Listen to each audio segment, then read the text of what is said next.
Rusia merilis perkembangan terbaru operasi militer khusus di Ukraina tanggal 2 April. Pasukan Republik Rakyat Donetsk merebut sebagian besar Novobakhmutovka dan memerangi unit tersisa dari Brigadi ke-25 Ukraina, kata juru bicara Kemenhan Rusia Majen Igor Konasenkov dikutip Tribun Timur. Pada malam hari, hingga 40 nasionalis, 1 peleton tank dan 2 peleton infanteri bermotor, serta baterai mortir, dihancurkan di daerah ini.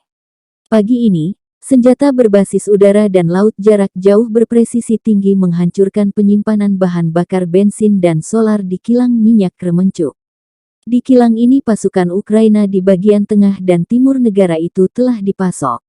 Rudal berbasis udara presisi tinggi juga melumpuhkan lapangan udara militer di Poltava dan Dnepropetrovsk. Pertahanan udara Rusia menembak jatuh 2 helikopter Mi-24 Ukraina di dekat Sumy dan Uroshainu. 24 kendaraan udara tak berawak Ukraina juga hancur di udara. Pada malam hari, pasukan operasional taktis dan rudal menghantam 67 aset militer angkatan bersenjata Ukraina. Di antaranya, 2 pos komando, 2 depot senjata dan amunisi rudal dan artileri, 9 senjata artileri lapangan dan mortir, serta 54 area konsentrasi senjata dan peralatan militer Ukraina.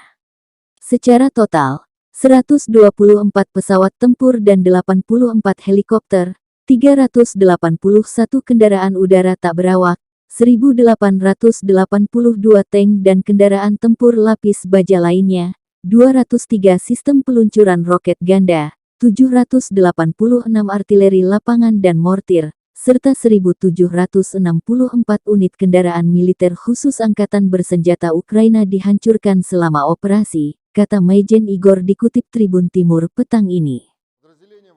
Units of the armed forces of the Donetsk People's Republic have captured most of Novobakhmutovka and are fighting retreating units of the Ukrainian 25th Separate Airborne Brigade. During the night, up to 40 nationalists, 1 tank platoon and 2 motorized infantry platoons, as well as a mortar battery, were destroyed in this area.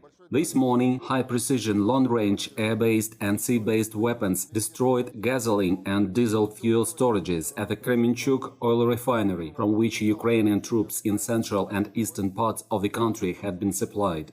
High-precision, air-based missiles have disabled military airfields in Poltava and Dnepropetrovsk.